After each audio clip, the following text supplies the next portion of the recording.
नमस्कार दोस्तों। 24 दिसंबर 1999 की शाम करीब 4 बजे इंडियन एयरलाइंस की फ्लाइट IC-814 काठमांडू से दिल्ली की ओर उड़ान भरती है। सब कुछ सामान्य था। यात्रियों को लग रहा था कि कुछ ही घंटों में वे अपने घर पहुंच जाएंगे।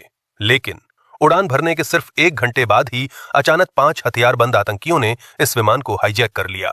देखते ही देखते एक सामान्य फ्लाइट डर और खौफ के माहौल में बदल गई। आतंकियों ने यात्रियों को बंधक बना लिया और भारत सरकार के सामने $200 मिलियन और भारत की जेलों में बंद खतरनाक आतंकवादियों की रिहाई की मांग रख दी।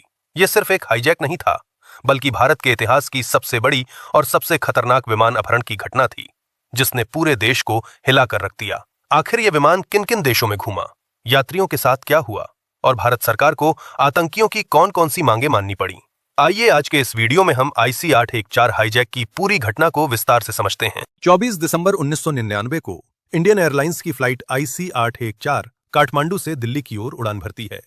लेकिन उड़ान भरने के सिर्फ 1 घंटे के अंदर ही पाकिस्तान स्थित हरकत उल मुजाहिदीन नामक आतंकी संगठन के 5 आतंकियों ने इस विमान को हाईजैक कर लिया और पूरे विमान में ऐलान कर दिया कि अब यह प्लेन उनके कब्जे में है।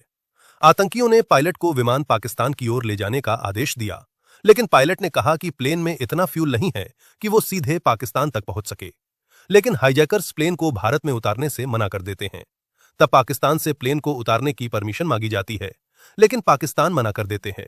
तब मजबूरन विमान को अमृतसर एयरपोर्ट पर उतारा गया। अमृतसर में भारतीय सुरक्षा एजेंसियों ने विमान को रोकने और समय लेने की कोशिश की, लेकिन फ्यूल भरने में देरी देखकर आतंकियों को शक हो गया कि भारत सरकार कोई ऑपरेशन प्लान कर रही है। उन्होंने पायलट को धमकी दी, प्लेन उड़ाओ नहीं तो यात्रियों को मार देंगे, और मजबूरन विमान को फिर से उड़ाना पड़ा। इसके बाद विमान को पाकिस्तान के लाहौर की ओर मोड़ा गया।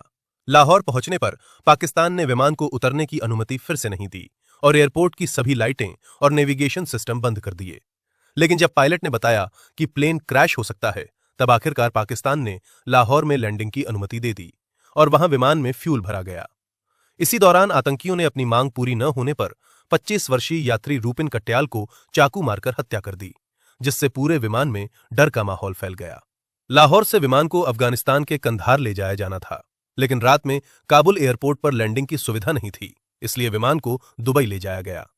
दुबई के अल मिन्हाद एयरपोर्ट पर रात 1:32 विमान उतरा, जहां बातचीत के बाद 27 यात्रियों को रिहा कर दिया गया और रूपिन कट्याल के शव को भी नीचे उतारा गया।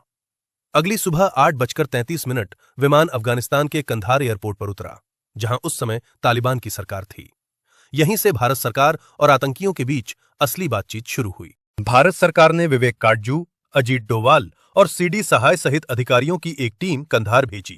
शुरुआत में आतंकियों की मांग बहुत बड़ी थी, लेकिन आखिरकार वे भारत की जेल में बंद 3 खतरनाक आतंकवादियों मसूद अजहर, अहमद उमर सईद शेख और मुश्ताक अहमद जरगर की रिहाई पर मान गए। 8 दिनों की तनावपूर्ण बातचीत के बाद भारत सरकार ने इन तीनों आतंकवादियों को रिहा कर दिया और इसके बदले आतंकियों ने सभी यात्रियों को मुक्त कर दिया।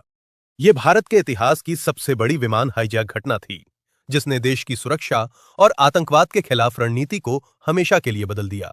अगर आपको ऐसी सच्ची घटनाओं की वीडियो पसंद आती है तो वीडियो को लाइक करें और चैनल को सब्सक्राइब जरूर करें